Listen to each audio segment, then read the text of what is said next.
Slide.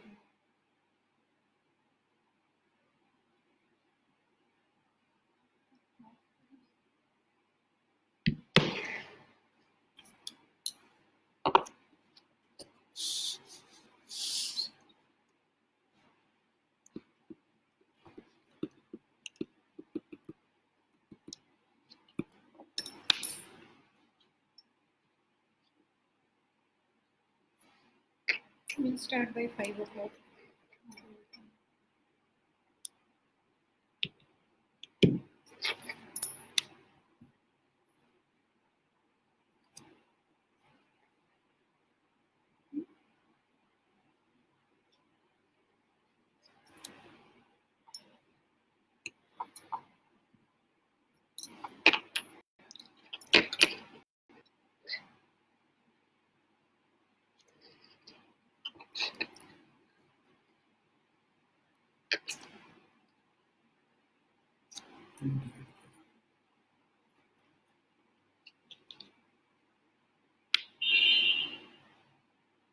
Views. Views के लिए देखो.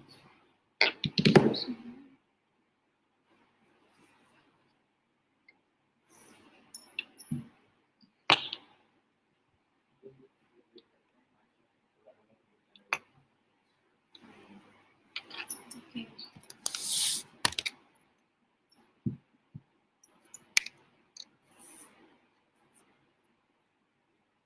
So now we start the live session of one of the lectures that has been planned today, entitled DNA Technology in Forensic Science. And I'll keep the pace very slow because we need the other members to add up gradually. Jyotsna, I can see you, waiting for you live. Hi, Jyotsna. If you can confirm, am I audible to you? If you can just write in the comment section if I am audible to you. Jyotsna?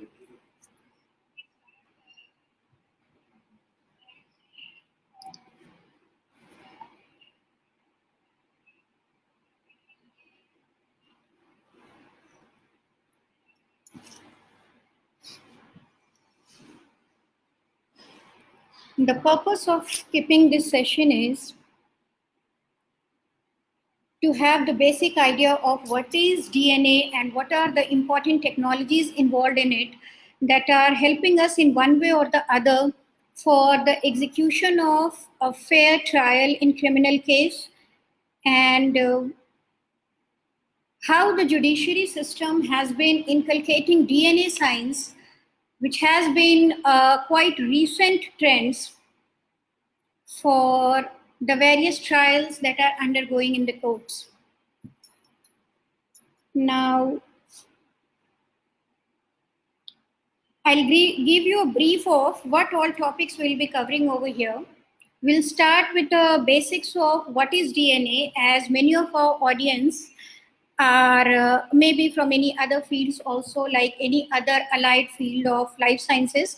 So first I'll give you a very brief idea of what is DNA all about, what is its structure, function, and what type of roles it play in human life attainability and all. Then I'll deal with various DNA techniques. What are the different techniques which are undertaken for DNA analysis? And then I'll give you a brief idea of what are the various applications that by using these techniques of DNA, we have been adopting to solve out various cases. So let us wait for a few others to join.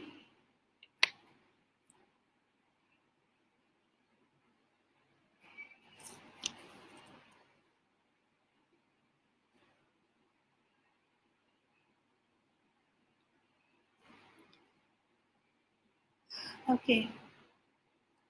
So I hope everybody down there are sound and safe, and you all are following the government advisory for maintaining the lockdown condition of the country.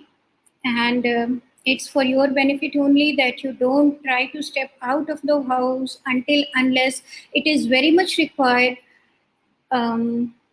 better safe than sorry, we used to say it. So better remain in the houses only, and don't try to see the scenario that is going on the roads outside. So now let us start the session. I'll deal with DNA. DNA is nothing but we call it as deoxyribose nucleic acid. It is the basic genetic material that is present. If we talk about humans, yes, in all the humans, DNA is the basic genetic material. When I use the term genetic material, it basically means that it is the main blueprint that provides you all the information that your body is to follow to carry out the living. Information in the sense of how your metabolism is going to be governed, how your different hormonal conditions will be governed, how each and every reaction that is taking place inside your body is going to be executed smoothly. Each and everything is decided by DNA. But then the question arises, does the DNA do all such works? No. DNA actually just provide the codes in the form of small amino acids which form a protein molecules to ultimately form some enzymes. And it are these enzymes that actually perform all the biological activities of your life. The way you are thinking, the way you are growing up, the way you are perceiving any information, the way you are reacting to any of the stimulus outside, each and everything is being governed by one or the other enzyme present in the body. And all these enzymes are ultimately formed by the information being decoded by a genetic material, that is DNA. So it becomes relevant to talk about DNA. But that was related to how DNA performs all the lively activity. But this session will be basically focusing on how DNA has been in the use to carry out different criminal investigation cases. Because this is the general, you can say, trend that we have been listening since recently, that lots of DNA fingerprinting and DNA profiling techniques are being used to land up to a sound conclusion whether the accused is the real culprit or not. So we'll be focusing on that particular aspect of DNA. So as I told you earlier, our body is made up of millions and trillions of cells. Each cell has a particular organelle inside it called nucleus. The size of the nucleus is very small. You can say it is in the range of some micrometers or so. But you will be amazed to know that inside such a small nucleus, of such a small, you can say, proximity, we have a DNA organized within this nucleus as long as 6 feet long. So it is a matter of really great amazement that how such a molecule of 6 feet length is getting adjusted inside such a small nucleus. Further, these DNA only undergo so many life processes like transcription and translation to finally make those important enzymes that are going to govern all the activities of your body. DNA is very stable, and that is its main property that has been inculcated to use DNA as the main biological tool for criminal cases, because the body may be destroyed to any extent, but the DNA still remains very stable inside it. So you can, even if a body is highly mutilated, you can simply extract the DNA and let it undergo so many technologies, the molecular biology techniques you can apply to it to land up to a conclusion that whether this DNA is belonging to the same person or any other person. I'll be explaining the role as I proceed with the coming time. So, and the other important thing about DNA is it does not change with time. Like whatever DNA the nature has provided you right from the time of your birth, that is not going to change until you die, until unless you are being subjected to any environmental mutational conditions. However, the chances are quite less, and even if the mutations are occurring, they do not have that much of an impact that they can change your identity or your DNA profiling thing. So these two important properties of DNA, its stability and does not changing its nature in due course of time.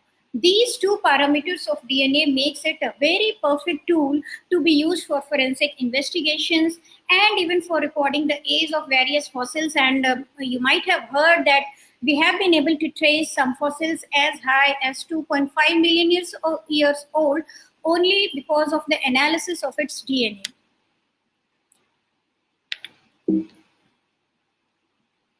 So coming next, we'll further deal with how you can compare DNA with the fingerprints.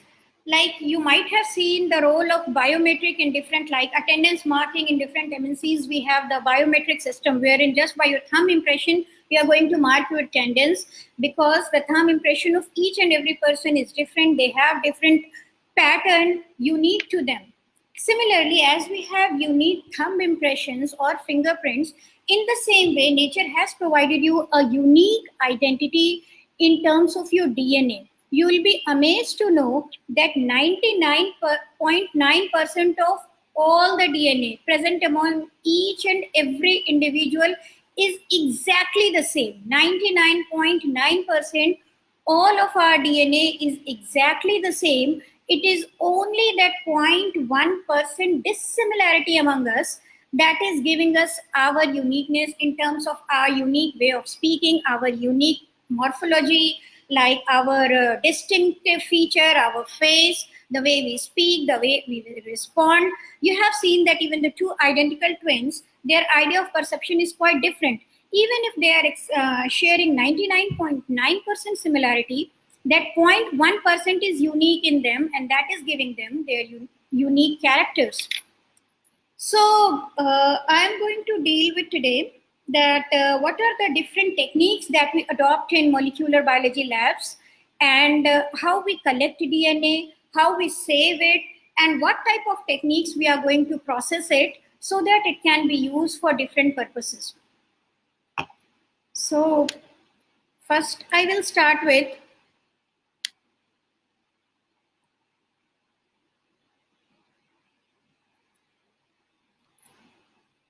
from what type of biological samples we collect the DNA. See, DNA throughout your body is the same.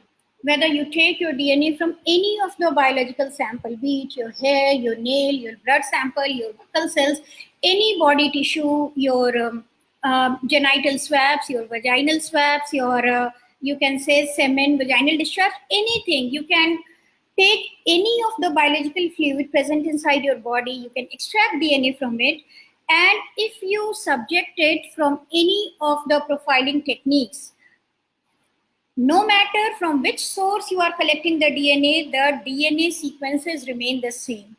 When I say sequence means nothing but the alignment of the various nucleotides that are present in the DNA. There are 4 types of nucleotides present in the DNA: A, T, G, and C, that are present in repetitive way. A, T, T, G, C, G, C, any random way it can be present. And we have about as long as 3 billion such nucleotides to make our 6 feet long DNA present inside each of our diploid nucleus. So, in other words, we can say that this 3 billion base pairs of DNA, they constitute one DNA molecule. And 99.9%, as I told you earlier, this alignment remains same. The sequence of their alignment remains same in all the Homo sapiens. It's only the 0.1% DNA that is different among us, and that is imparting us our uniqueness. In forensic investigation, this 0.1% DNA is only analyzed to find out whether this DNA belongs to a specific person, a particular person who may be accused in any of the criminal cases. And if both the samples are matching, we can say that yes, the accused is the culprit, or at least he was present at the crime scene. So as I was telling you, the DNA can be collected from any of the biological sources, and we extract DNA, we save it as optimum temperature and in correct buffers and all. And then we analyze that 0.1% unique area. Let's say we have a crime scene from where we have collected some blood stains. That stain is collected very properly inside a sealed pouch through the investigating officers, and that pouch is transferred to us to any of the molecular biology lab. From here, from that blood stain, we extract the DNA and then we analyze it at that specific 0.1% area. Again, this 0.1% area is divided into 16 specific loci, that is 16 specific regions wherein their position in terms of tandem repeats are recorded. These tandem repeats are called STR, short tandem repeats. I'll discuss about them in details.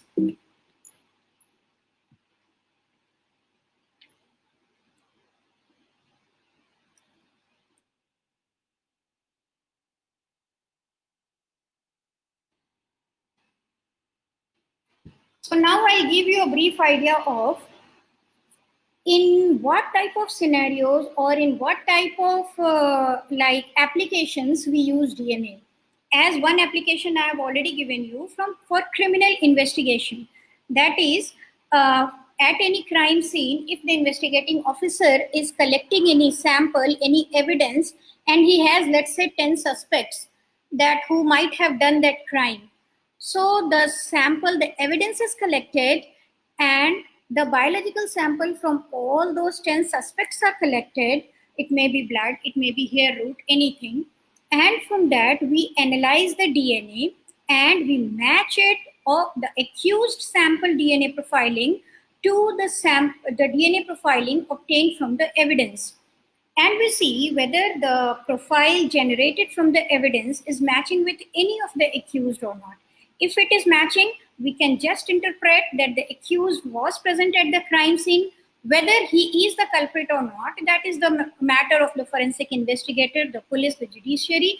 Being a molecular biologist, we can only say that yes, this person was present on the crime scene, because at every crime scene, if anyone at any of the environment, if any one living being is present, as according to Locard's exchange principle, definitely it gives something to the scenario in terms of its biological evidence. It may be its dead skin cells, it may be its hair, it may be if he might have spoken, he might have shed some very traces amount of epithelial cells on the crime scene. So being a molecular biologist, we can just say that the person was present on the crime scene.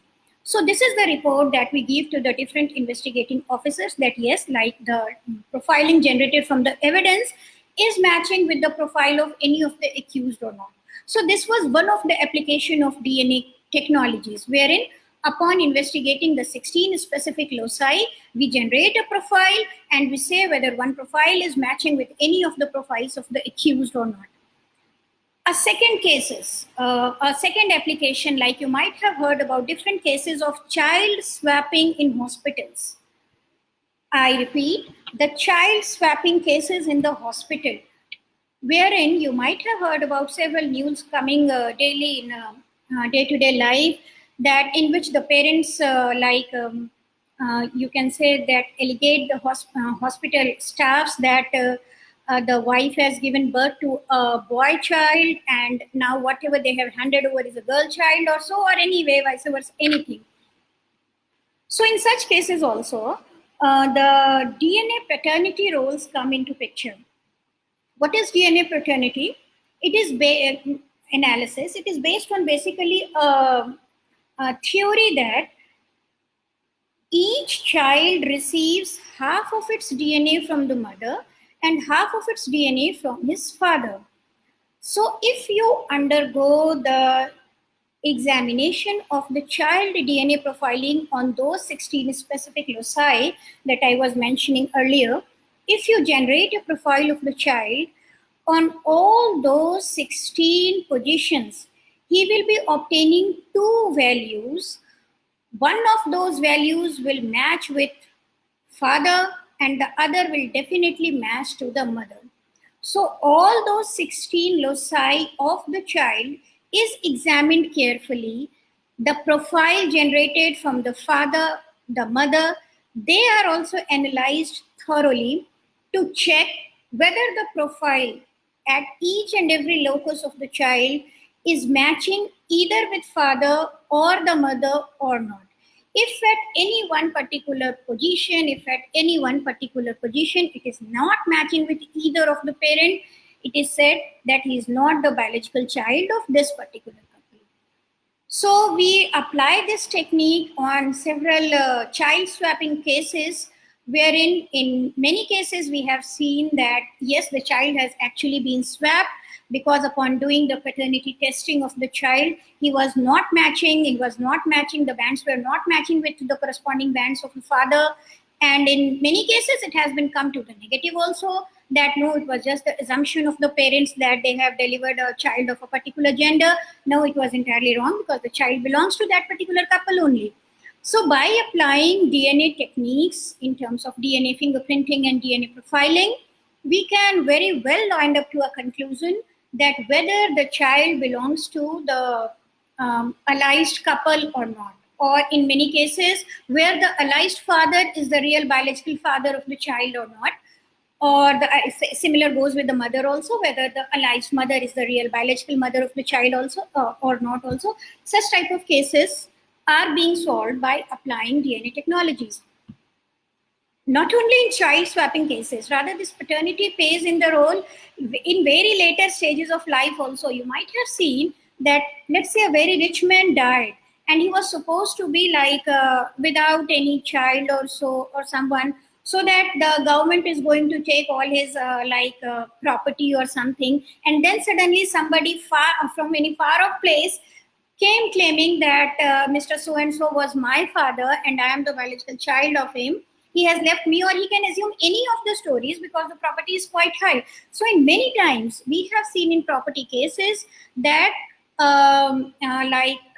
people fighting over that so and so was my father, or so and so was my uncle, or so and so was my, in any way related to my ancestry, and hence I am the sole owner of this property or something.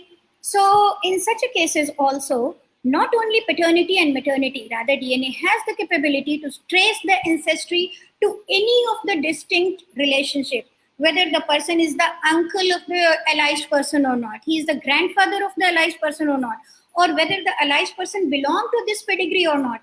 Each and everything is being decided or can be said with full confirmation by applying DNA techniques. So we can say that paternity establishment, relationship establishment is to a major extent being decided by DNA technologies, and hence DNA technologies has a wide applications for such type of judiciary cases also. Another important aspect of DNA technology is in medical diagnosis, rather not only diagnosis, in prognosis. In medical field has extended to such an extent that we can very well predict at a very earlier stage that what are your chances of risk to be exposed to certain genetic conditions in case you have such disease condition prevalent in your family background earlier. In simple way, we can say that by using DNA techniques, we can confirm that if your father or forefather are having a case of prevalent cancers among them, what are the chances that you will be also having cancers in recent years of your coming? We can very well predict the tentative age also, that at what certain age you may be prone to cancers, or whether at all you will not be affected with cancer, you are at low risk or high risk or medium risk. Each and everything can be prognosed. Not only this, what are the chances that if you are either of the couple is having any genetic disease, what are the chances that the child that they are conceiving, he or she might be also affected with the same disease or not, like sickle cell anemia or so many other genetic diseases or not. So all these chances can be predicted by one or the other genetic analysis. It may be applying DNA profiling, or it may be applying any other technologies involved with DNA also. But in any of such cases, it's only the genetic material, the DNA, that is doing its applicability to land up to these important conclusions. Coming to next, we have some pedigree analysis of, you can say, the true breeds of dogs and all. So all this can be decided with the application of DNA profiling. We have a case like some other countries was patenting for basmati rice. So then it's only because of the applicability of the DNA techniques that we confirm that no, it is the true basmati and it was being cultivated in India first. So India holds the, you can say, the royalty, the license, the patenting of the basmati rice. So such type of high yielding variety crops authenticity, this also is being governed by DNA applications. Yet another important application of DNA is in mass disaster. In mass disaster, you might have seen that a whole bus got burnt because of some diesel tank explosion or something. The whole bus got burnt and the bodies are mutilated to such a condition that they cannot be recognized even by their parents also. So they are like such, they are nothing left but only ashes, and ashes are left with such a 80 plus degree of burning. So you can more than 80% like burning cases. So we say that in such cases also, in which even by viewing the body, even the parents are not able to recognize their child, DNA technologies plays their role, because as I told quite earlier that since DNA is very stable, you can extract DNA from the ashes ruminants. Even if it is having slightest of flesh particle, you can very well extract DNA from those ruminants of the body, and you can generate the DNA profile of the deceased, and then you can compare it with the various parents coming into picture, and then you can, in such cases also, you can confirm that okay, this body belongs to this couple or not. So in many of such cases, like some 3-4 years back here in Telangana, we had a case of Mehboob Nagar bus explosion, in which the state forensic lab played a very crucial role here, and they examined nearly 40 plus bodies were mutilated beyond recognition. It's only and only because of this DNA profiling techniques that all the bodies were successfully identified by analysis, by generating their profiles, and they were successfully handed over to their respective relatives so that they can do their last rites. So even in such cases of mass disaster, bus burning, train burning, plane crash, we have some building crash where the body gets mutilated beyond recognition. So in such cases also, DNA technologies come into picture, and then we apply its role. Next is, we have yet so many other cases of DNA. I will not be going to in that much of detail because they are not related to criminal cases. They are only related to disease and other welfare of the plants, the animals, their varieties. So I'll not be going to that much of details. I'll be now dealing with some of the important crime cases that has been solved because of employing DNA profiling techniques. The first and the foremost, and one of my favorites, is the identification of Rajiv Gandhi assassinate. If you remember, long back, I think some 2-3 decades back, when Rajiv Gandhi was assassinated, and the body of the culprit as well as the victim, both, they were exploded to beyond recognition. And not only the victim and the culprit, rather many other persons present around the area also, they were their bodies were completely mutilated in the explosion. So it was very difficult for the scientists to find out that who actually was the culprit. They might have traced the face of the culprit, but there the body, like in the CCTV cameras or anything, but right at the crime scene, the face is beyond recognition. Not even a single body part is being recognized because everything is exploded. What you are left with only and only the flesh particles of, and that too mixed up of different body parts belonging to different individuals. So at that time, and at that time only, DNA gains its importance that yes, it can solve such difficult cases also. And like Rajiv Gandhi was the one who inaugurated one of the forensic DNA testing lab here in Hyderabad, and that is known as CCMB. At that time, like it was the CCMB who was being inaugurated by late Mr. Rajiv Gandhi, and he inaugurated the DNA cell into it. And it was really a great, like you can say, a difficult plight, great irony of the nature that the first case that the CCMB examined was that of Rajiv Gandhi himself. So all the body parts was brought to the lab and it was like examined. And from the camera, it was recorded that yes, there was one person who was wearing a belt of that human bomb, and so they got one leg from one place, one leg from other place, one skull from one place, and a waist tie up with belt, the human bomb at one place. And they have taken small flesh samples from these different specimen. They examined, they collected the DNA, they isolated the DNA, they subjected all the samples from profiling, they generated hundreds and hundreds of DNA profiles, and with gradual screening, they found out that yes, this pair of leg belonged to one person.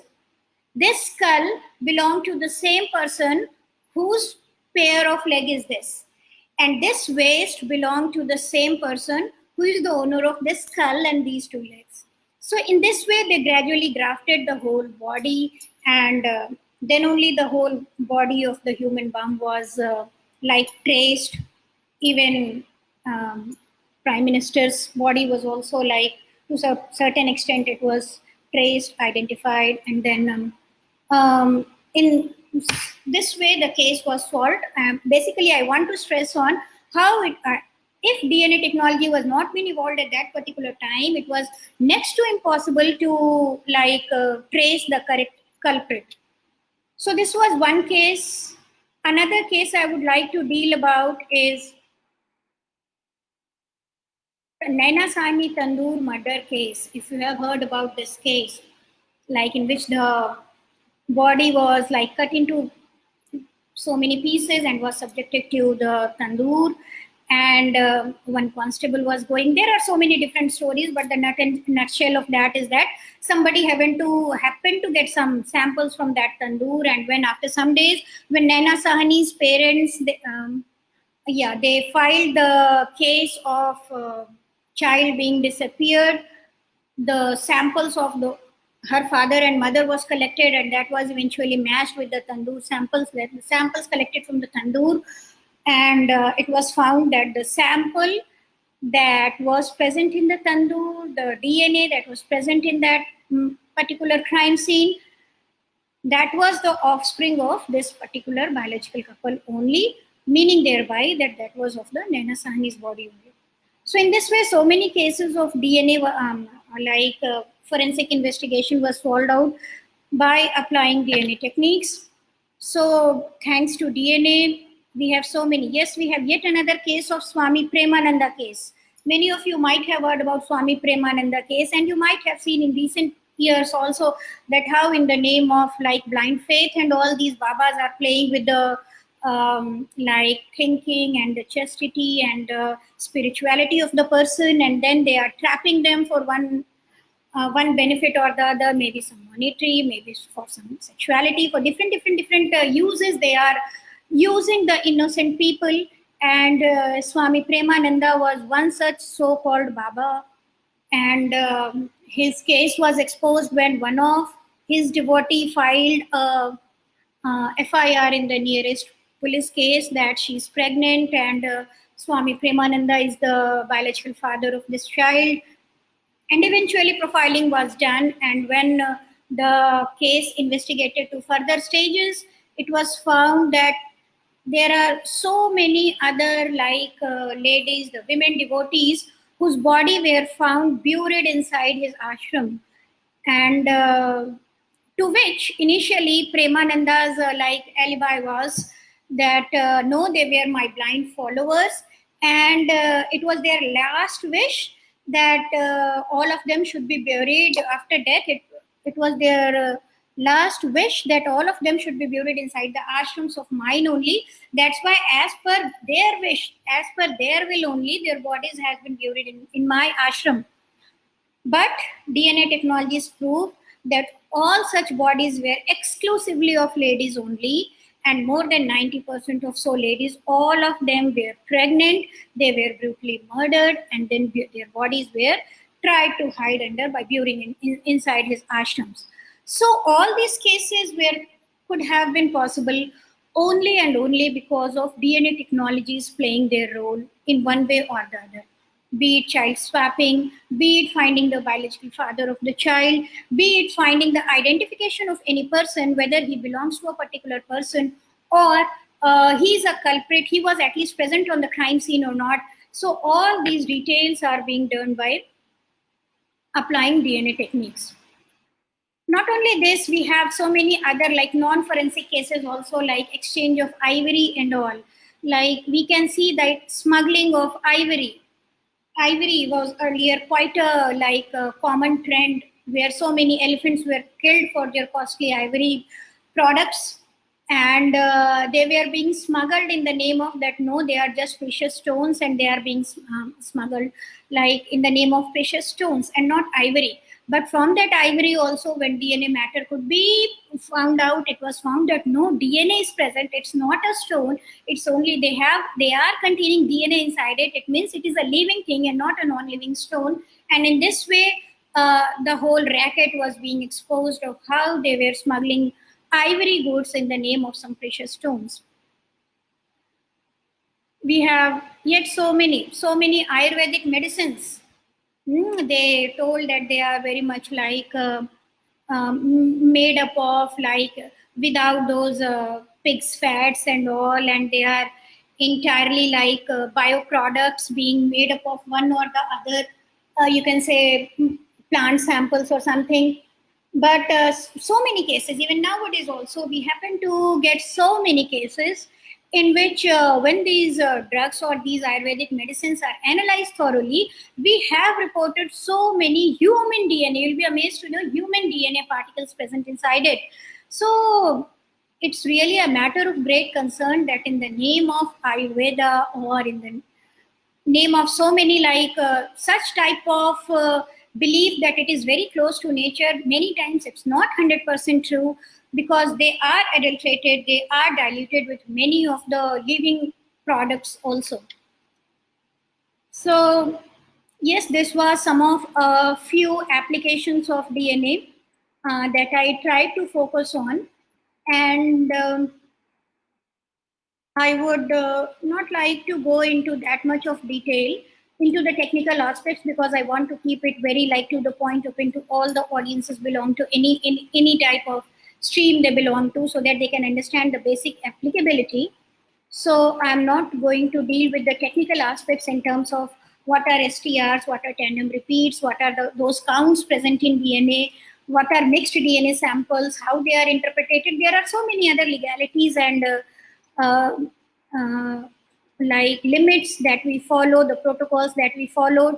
I will not be going into that much details. I'll just focus it on applicability of DNA in crime scene investigations, and why I plan to deliver or come to live stream is I would just like to introduce you that during this current condition of lockdown, where actually the correct form of training wherein you can go to the or you can access any lab and actually perform the experiments are practically not possible, because we don't know till how much time this current condition will go on. So online courses are being the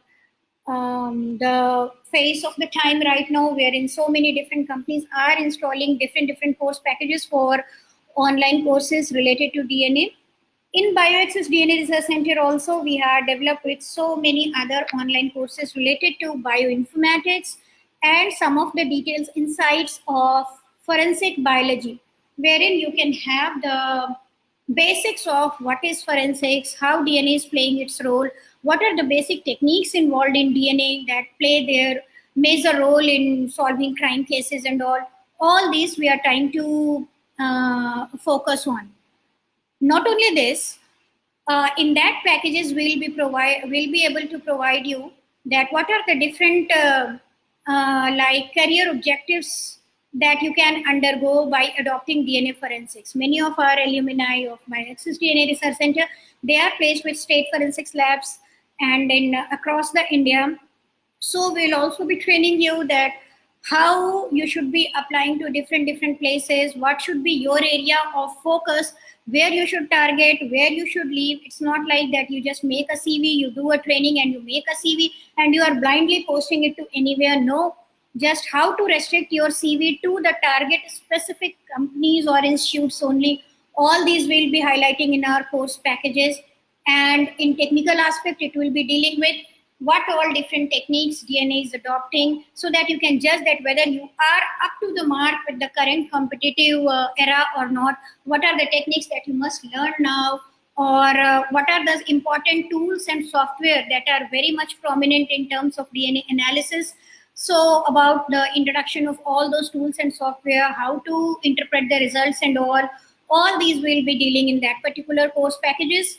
So for any further details, like if you are interested, you can mail us at info@dnares.in.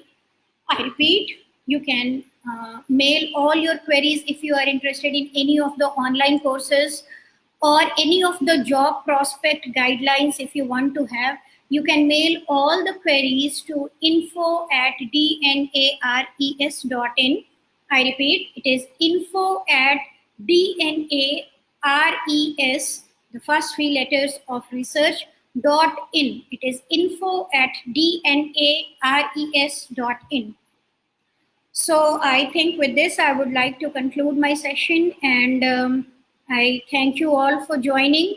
And I hope you got an idea of very basics, how what type of role DNA can play, what type of techniques like how DNA profiling and fingerprinting are providing their role in person identification, in solving different crime cases, in solving in child swapping, or cases involved in mass disasters and all. So all such things you can have a basic idea. For the details, you can go to put forward your queries to the respective ID that I have mentioned, and the details will be sorted out. I thank you all for your kind participation in this session. If you have any questions, you can please put in your chat session. I'll be happy to answer them.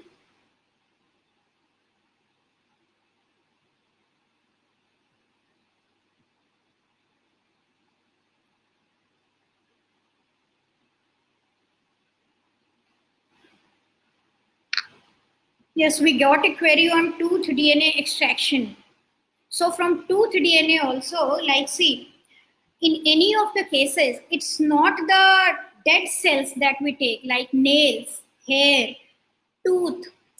The extended part of that is actually dead cells, and from there we don't take the DNA. It is just the keratinous part mostly. We used to take the root part, even in as he has asked about tooth. So from tooth we collect DNA from the dentine. There is an area called dentine present in the DNA, present in the tooth. So from that dentine region we have live cells, and we extract DNA from it. And generally from tooth and bone, they are the more focus for criminal investigation, because they are the such body parts or present in the body that are decomposed in the last, the tooth, the bones, etc. The flesh particle get decomposed quite soon, but the teeth and bone, they get decomposed quite late. So we look for such samples in which the chances of getting intact DNA in the dentine or the bone marrow are high, so that we can extract DNA from it, generate the profile, and identify the victim. So from tooth DNA extraction, yes, we extract it from tooth dentine. The detailed procedure and all can be provided to you in case you are planning for any training or any online courses or even regular courses in the near future, if at all it commences. So in such times, we can provide you trainings and job prospects also in such course packages.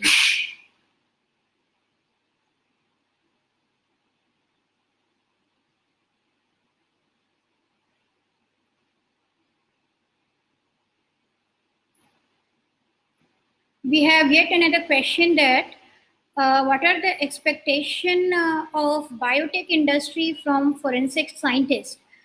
It's a very good question because in both the way we can relate. What are the expectation of a biotech industry, or we can say a molecular biology lab, uh, biotech industry from forensic, or what are the expectation of forensics people from the biotech or the curriculum providing area? See, the thing is, I will put forward it in a different way, that what type of results the judiciary is expecting from the molecular biology scientist, and what type of precautions and you can say the modus operandi, like the plan of action, the molecular biology scientists are expecting from the person investigating the crime scene. Because until unless there is a mutual understanding, there is a mutual understanding of in what way the sample should be reported to the lab, and there is a mutual understanding that what type of results the lab should produce, then only we can land up to a solid conclusion. So I will try to define it in one way or the other. First, the expectation of molecular biology lab from a person investigating the forensic case. We expect that you don't try to adulterate the sample in any way. Present us in most naked form as it can be, most naked, most crude form. Don't dare try to touch it with any of your naked hand, or any of never ever speak on the crime scene, because there are chances of mixing the forensic investigator samples himself to the like the evidence that he is addressing to. Protect the evidence very well in specified quality of storage. For some we require polythene storage, for some we require paper storage. So please go through the police training manual quite carefully to collect the samples very carefully, and try to submit it to the lab, the molecular biology lab, as early as possible, so that the chances of decomposition of the samples is minimized. So that is our expectation, being a molecular biologist, that such type of precautions must be taken from the forensic investigator who are present on the crime scene and performing all the performing all the activities of sample collection and all. So they must be collecting the sample with accurate measures. Never try to dilute the sample. With this, I got a very interesting case that I happened to know in one of my police training that I was delivering in Hyderabad only. What happened? There was a murder case inside some long remote some villages, and first from the crime scenes, the constables are being sent from the police department to the crime scene to trace out what is happening, and then only the senior officers go and take the reports that what all the constables have recorded. So what happens, a team of constables was visiting a crime scene, and there was a dead body, and near to that, as per their usual practicing, they were smoking near. They have the general habit of smoking. Until the seniors arrive, they are busy in smoking and all. In such cases it happens. So they were smoking, and the butts was actually falling on the ground and everywhere. So when they heard of the news that there is the time of their seniors to report the crime scene, immediately they have taken all those brooms and they cleaned the crime area very carefully, that not even a single cigarette butt could be obtained. And in this course of action, they happen to clean all the important biological evidences also, and it becomes very much difficult for the molecular biologist to trace any human samples present inside it. So that's why one of the most important emphasis of any molecular biologist is, don't try to intervene, don't try to change or do any type of modifications in the crime scenes. Just collect the samples very particularly, very strictly following the procedure that has been well specified in your police manuals, and following that only you preserve it properly and then send to the lab as early as possible. And this I was referring to what is our expectation from the forensic investigator. Now I'll tell you what are the judiciary investigation from the molecular biologist. See, we being molecular biologists, we can never ever say that yes, this person is culprit. that is none of our business. We are not doing any such thing to land up to a conclusion that the person is a culprit or not. That is the matter of the investigating officers, that is the matter of the police and the court. Being the molecular biologist or being the investigators, we can just comment on whether that person was present on the crime scene or not. We can just comment that yes, this present was present, or no, we could not trace his samples from the samples provided by the investigating officers. That is the only comment that we can make. We can never ever land up to any conclusion. The judiciary should not expect any such written conclusion from our side that this person is the culprit or not. We can only say that yes, his biological father is his biological sample was 100% matching with that of the sample presented as evidence. So that is the maximum conclusion that we can put forward to the judiciary. And with this, I try to address what are our mutual understanding, what type of expectations are there from both our sides. And that's all in forensics experts in court. Yes, we have been asked that what are the challenges faced by forensics experts in courts. See, forensic experts in courts have entirely a different way of interrogation, and we being a technical person, we are very many times we are not aware of the answer that the court is asking. So it has to be seen that whatever you are reporting, you should be sticking to that particular point only, and don't try to interpret from the data that has been given to you. As I explained in other example only, you should never be commenting that yes, this person is the culprit. You can only comment that yes, this person was present on the crime scene. So in forensic, in courts also generally this happens. The advocates of the other parties, they try to play with your minds, and they will keep on constantly asking you. It means you want to say that this sample belongs to this. It means he's the culprit. In this way, he will be cross questioning you many times. But you have to stick to your findings only, whatever has been reported by the procedures, the experiment, the results, the images that you have obtained. You have to focus on your findings only. Don't try to land to any of the judicial language. You stick to your technical conclusion only. Never try to give any judgments or any, you can say, conclusion related to judge of the trial, related to the judgment of the trial. And such type of cross questioning only are the general we can say the challenges that we face, because how to present the technical matter in a judiciary language, it has to be very much manipulative. You should not be omitting such words from the mouth that can be taken as a, you can say, a question that can be further subjected to so many questions and bombarded with so many other cross questions and all. So speak less. That is my only you can say the phenomena, that you speak less, remain confined to your conclusion, your language of presentation of statement only. Don't try to fall with the catch of the those advocates who are trying to put words into your mouth. No.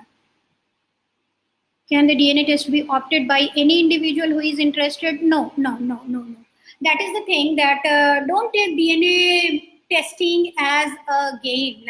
Yes, so far as identification of prognostic diseases are concerned, for medical applied things, of course, any person can apply it, no issue, and no government legality also. But for crime scene investigation or for paternity cases, even if a person is subjecting or not, if he is suspicious on his wife and you want to check the biological father of the child or not, it's not that 100% time whenever you're wanting, you can go, you'll be allowed to do the test, because many times the courts does not recommend to go for a DNA test, and if they are having enough of the proofs. So even for paternity related cases also, it's always recommended to come via court and not personally, because the results that we generated for such non-legal cases also, we have two modes of this paternity issues. One is legal, other is non-legal. The legal cases are coming, we are undertaking only via courts order and all, and the non-legal, the private one, are just for the peace of mind, wherein we are putting you the conclusion that yes, this is the case, but their documents are not being subjected or not being supported by for any of the judiciary trials. The results, however, there is no change in the results. The result remains authentic, but those type of results cannot be adopted by the court because the court has not asked you to go for the DNA test. So it's up to you. If you want to take for prognosis or medical related things, you can very well like adopt it. But for legal cases, it's always recommended to come via the court procedure only. So that's all. I think I am done with the timing. I will again like to remind you that in case you have any other further queries, you can put forward related to any training, any job prospects thing. If you want to have an idea, if you want to have basic insights or even the future planning, the other career objectives present in DNA, because right now we are having some openings also for different bioinformaticians and for some computer analysts also. So you can put forward your CV, you can put forward your queries for trainings, job prospects, or for job opportunities at BDRC. Also, all your queries you can put forward to the email ID that I had said you earlier. I repeat it. It is info@dnares.in. I repeat, it is info@dnares.in. And with this, I would like to thank you for all your participation. I hope you can have a basic idea of what is DNA and what way it can be used for solving out different forensic cases in criminal investigation. In case you want to have any further details, you can mail to the ID. With this, I would like to end the live session now. I thank you again for your joining and your time. Thank you.